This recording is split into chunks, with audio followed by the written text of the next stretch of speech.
Good morning, everybody, and welcome back to The Walk. Today is Tuesday, April 18th, and today we are talking more about these false teachers, these false prophets, diving into understanding more about them. Now, the tough thing about them is they can be very, very sneaky. It really takes discernment from the Holy Spirit to identify them sometimes. Now, sometimes it's going to be very obvious. Sometimes it's very sneaky. Today we're talking about when it's really, really sneaky and more difficult to identify. So today we're going to be in 2 Corinthians 11. We're starting in verse 12. And there is a fantastic note here in my Fire Study Bible that I want to share with you for verse 13. So verse 12 says, "And what I am doing, I will continue to do in order to undermine the claim of those who would like to claim that in their boasted mission, they work on the same terms as we do." What is Paul talking about here?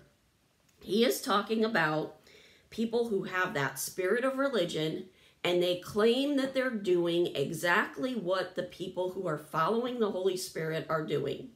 They say that it's Holy Spirit led. It's not. And they are puffing themselves up and they're removing the grace.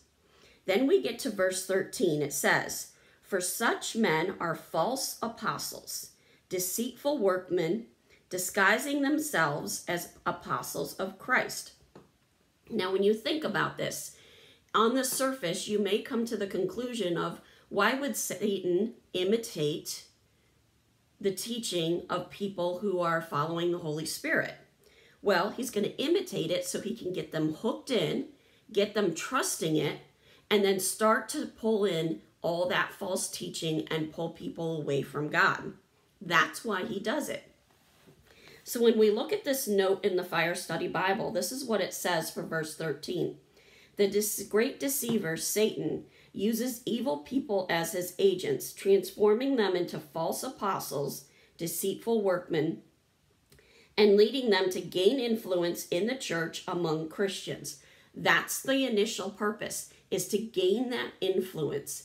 Then the false teaching will come into play. So we've got to have that discernment to see, are they really trying to gain influence for their own personal benefit and for Satan's benefit, or are they gaining influence because they're relentlessly following the Holy Spirit and being obedient? It's one of the two. Number one, the Bible speaks of these deceitful leaders as people who, energized by Satan, appear to accomplish great things for God, preach appealing messages, and appear to be good and moral people. However, in reality, they reject true godliness and deny its power. So you're watching for, are they rejecting that godliness? Are they denying the power of God? Are they trying to pull people away from God? Number two, these people disguise themselves as apostles of Christ and servants of righteousness.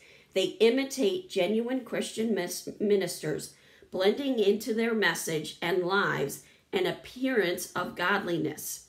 Some of these individuals may actually have genuine care and concern, and they may preach forgiveness, peace, fulfillment, love, and many other helpful things. Yet they are seriously misguided and living under Satan's influence. One evidence of their false teaching is that their message is based on human reasoning and not a true interpretation of God's revelation. It departs from authentic New Testament belief and teaching as revealed in the Bible. Right away, that's screaming out to me, that spirit of religion that we talked about the other week.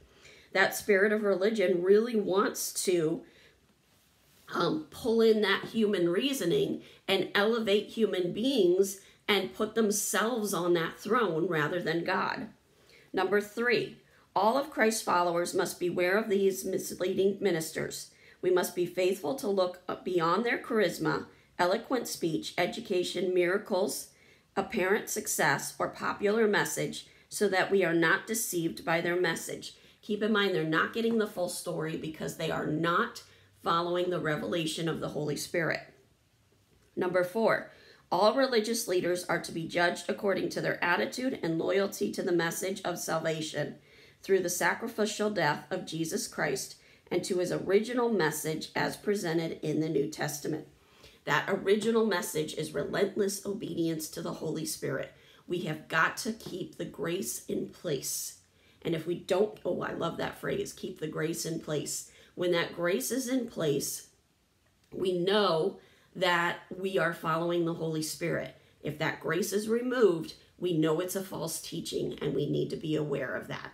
So keep that in the forefront of your mind as you listen to sermons, as you are interacting with people and going through your day. Have a wonderful day. God bless, and keep walking the walk.